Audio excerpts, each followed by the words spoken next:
জীবনে ক্ষমা চাওয়া তাও কিছুটা সহজ, ক্ষমা করতে পারা অত্যন্ত কঠিন।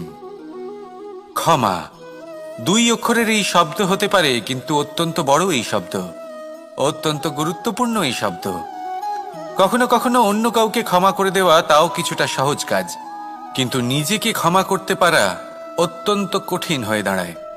অতীতে যদি আমাদের এমন কোনো ভুল হয় যে কারণে আমরা নিজেকে ক্ষমা করতে পারি না, অনেক সময় এমন কিছু ভুল করে বসি যে বিষয় শুধু আমরাই জানি, কিন্তু আমরা নিজেকে ক্ষমাই করতে পারি না, আর আমাদের বিকাশ সেখানেই স্তব্ধ হয়ে যায়।